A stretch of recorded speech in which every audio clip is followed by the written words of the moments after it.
In this lecture, you'll learn how to develop security policies that actually get used, not just approved.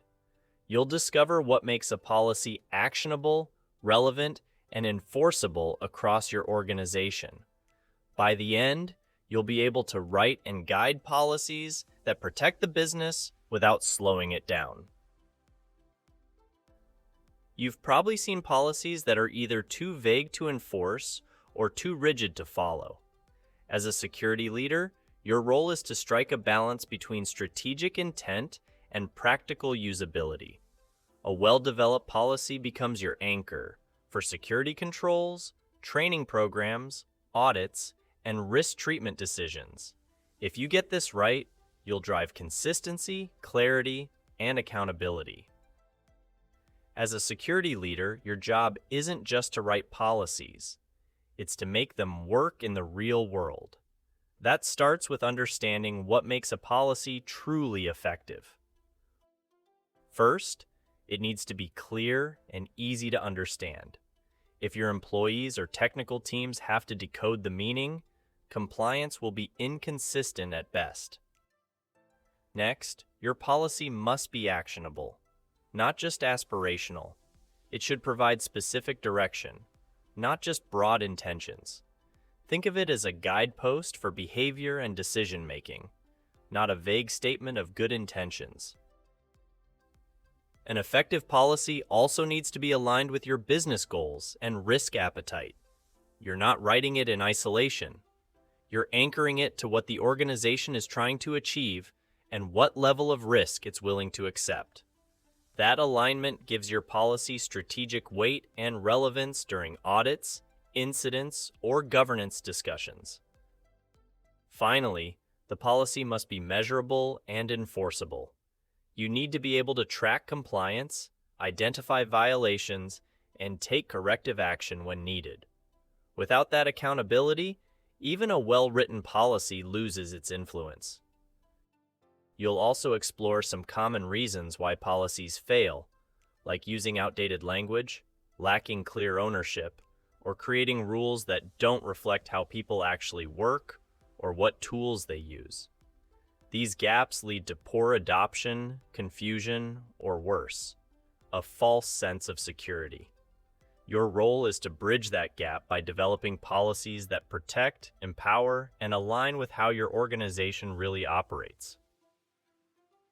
As a security leader, one of your core responsibilities is to turn strategic risks into clear, practical guidance. That's exactly what an effective security policy should do. It should act as a bridge between risk awareness and daily operations. Let's say your organization's top risk is unauthorized access to sensitive data. In that case, your access control policy should clearly define how privileged access is granted, reviewed, and revoked, not just in theory, but in a way that maps to real tools and processes your teams already use.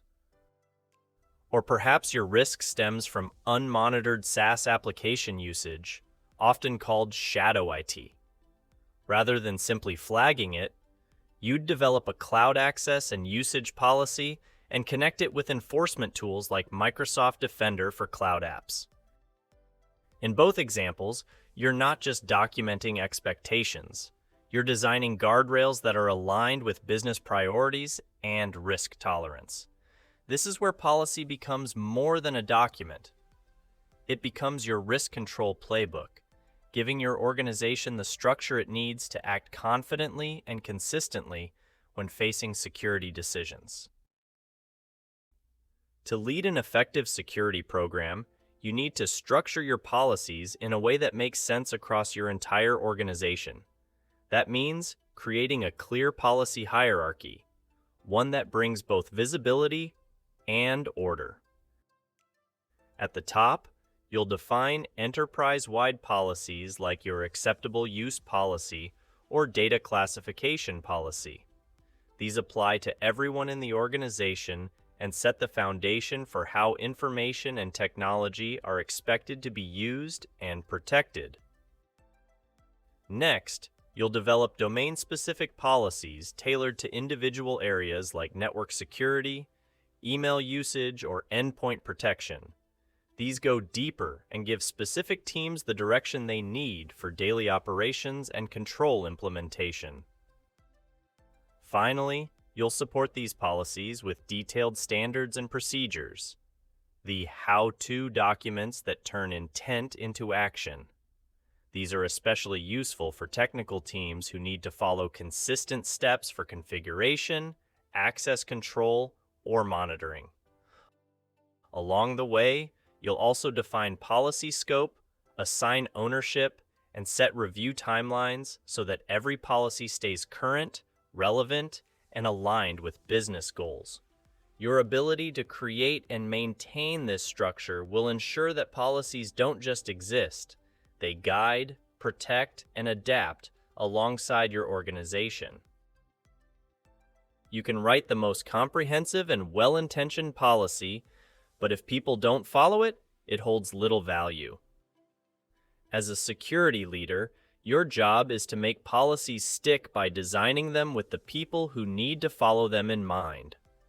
That starts with collaborating across departments and working closely with legal, HR, and IT to ensure every policy is not only realistic, but also enforceable and defensible when challenged. But policy success doesn't stop at approvals. You need to involve end users in the rollout process, gather feedback, address pain points, and make sure they understand the why behind the rules. This kind of engagement builds buy-in and reduces resistance. You'll also define how you measure policy effectiveness. That includes tracking violations, exceptions, and audit findings over time. These insights will help you refine policies and show leadership where gaps exist. Remember, enforcement isn't just about punishment. It's about smart design, clear communication, and consistent follow-through. When people understand what's expected and why it matters, policies become something they support, not just something they sign. So, what's your leadership takeaway? Effective policies don't start with technical controls. They start with people and purpose. Ask yourself, can the average employee understand this? Can the IT team enforce it? Can leadership defend it during an audit? If the answer is yes to all three, you're doing it right.